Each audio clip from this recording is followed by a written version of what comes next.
Kwanzaa was started by a professor from the University of San Francisco by the name of Dr. Maulana Karinga. He started it in 1965, and the first national observance took place in 1966.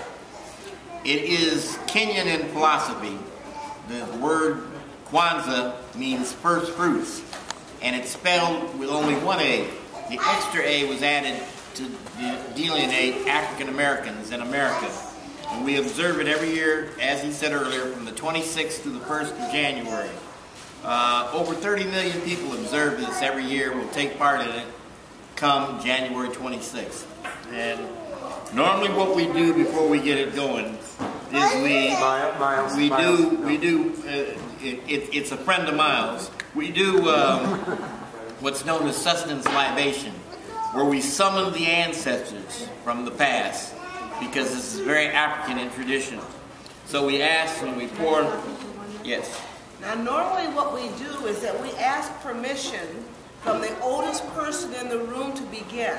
So I think Brother Sage is the oldest person in the room, but because he's doing it, I'm going to go to the next oldest, and that would be me. So the third oldest, so how many is there anyone in the room who's in their 50s? Is there anyone in the room who's in their 40s? Okay, Dr. Tetzloff, Dr. Monica Tetzloff, who teaches history here. Monica, may we begin? That's very African, by the way, showing respect to the elders. And in so doing, in summoning the elders, we pour libation to the east,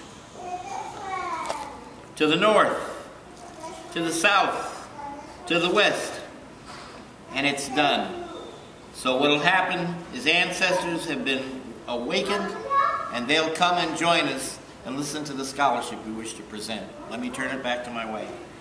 And so the reason we call it Kwanzaa with two A's is because Africans, I hope you college students know, are diaspored all over the country, dispersed.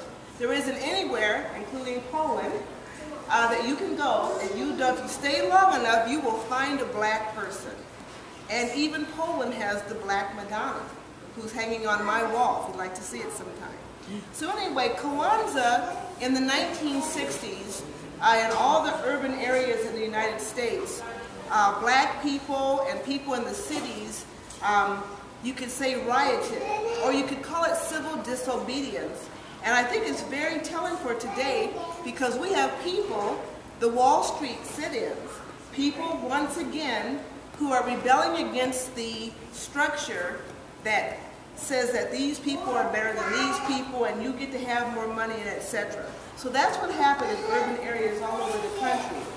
People like Dr. Maulana Karinga thought one of the things that is happening is that African Americans, because of slavery, and by the way, slavery was all over the world. Africans were taken from the continent and dispersed all over the world. There was slavery all over the world. And so he said, what we don't have in this country is a set of principles by which to live by.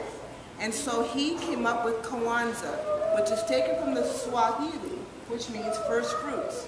And so this is a traditional Kwanzaa table. And Kwanzaa, by the way, are celebrated in our homes. And so we used to have a group of friends, and every evening we celebrated a different principle or a different day of Kwanzaa. So everything that's significant is placed on a mat, and you'll see a mat right here. The other thing is that you'll always see the red, the black, and the green. The black being the African people, the green being the earth or the land from which we were taken, and the red, the blood that was shed for black liberation. So that's why the colors. For Kwanzaa, it's very much about our children. And I'm really glad that we have children here, because what we give our children are gifts. The gifts are called zawadi, gifts of knowledge, books, so that's why you see books here, pencils, and in modern days we would give them videos, algebra videos, or science videos, or anything that will encourage learning, okay? And so every day we light a candle.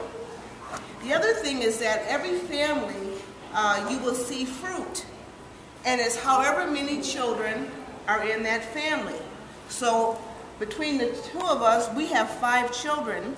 So we would have 5 pieces of fruit or corn. Dr. Tetzloff would have 1 piece of fruit. For now, who knows?